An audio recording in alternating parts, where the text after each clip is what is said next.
Colonel Sophia ఖురేషీపై వివాదాస్పద వ్యాఖ్యలు చేసిన బీజేపీ మంత్రికి సుప్రీంకోర్టు షాక్ ఇచ్చింది. మధ్యప్రదేశ్కు చెందిన బీజేపీ మంత్రి కున్వార్ విజయ్ షాపై సుప్రీంకోర్టు ధర్మాసనం ఆగ్రహం వ్యక్తం చేసింది.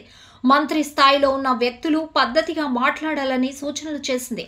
అర్థవంతమైన మాటలు మాట్లాడాలని chief justice B R Gavai, justice A J మాసిక్లతో కూడిన ధర్మాసనం స్పష్టం చేసింది. రాజ్యాంగ పదవిలో ఉన్న ఇలాగైనా మాట్లాడేది అని ఆగ్రహం వ్యక్తం చేసింది ధర్మాసనం. కల్నల్ సోఫియా ఖురేషీకి క్షమాపణలు చెప్పాలని ఆదేశించింది. దేశం ఇలాంటి పరిస్థితిని ఎదుర్కొంటున్నప్పుడు కొంత సంయమనం పాటించాల్సిందని ఈ మేరకు ధర్మాసనం పేర్కొంది.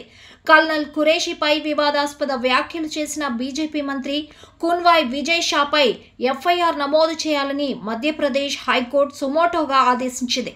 ఈ క్రమంలో తమపై నమోదయ్యే ఎఫ్ఐఆర్పై స్టే విధించాలని కోరుతూ విజయ్ షా సుప్రీంకోర్టును ఆశ్రయించారు. అయితే హైకోర్టు తీర్పుపై జోక్యం చేసుకోలేమని సుప్రీంకోర్టు ధర్మాసనం స్పష్టం చేసింది. రాజ్యాంగబద్ధమైన పదవుల్లో ఉన్న వ్యక్తులు ఆచితూచి మాట్లాడాలని, చట్టవిరుద్ధంగా మాట్లాడొద్దు, విలువైన మాటలు మాట్లాడాలి.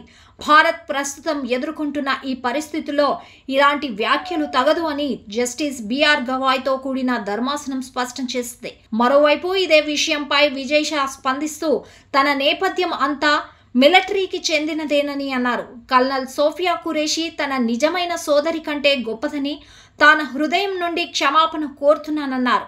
ఒకసారి కాదు 10 సార్లు క్షమాపణలు చెబుతున్నానని పేర్కొన్నారు. ఇటీవల జరిగిన ఓ కార్యక్రమంలో మంత్రి విజయ్ షా మాట్లాడుతూ కాశ్మీర్లోని పహల్గాంలో ఉగ్రవాదులు హిందువుల బట్టలు విప్పి మతం అడిగి కాల్చి చంపారు.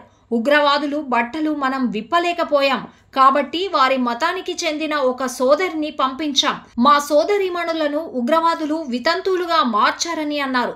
తాము పాకిస్తాను బట్టలు విప్పలేకపోయామని, కాబట్టి మేము వారి సంఘం నుండి ఒక కుమార్తెను పంపామంటూ వివాదాస్పద వ్యాఖ్యలు చేశారు.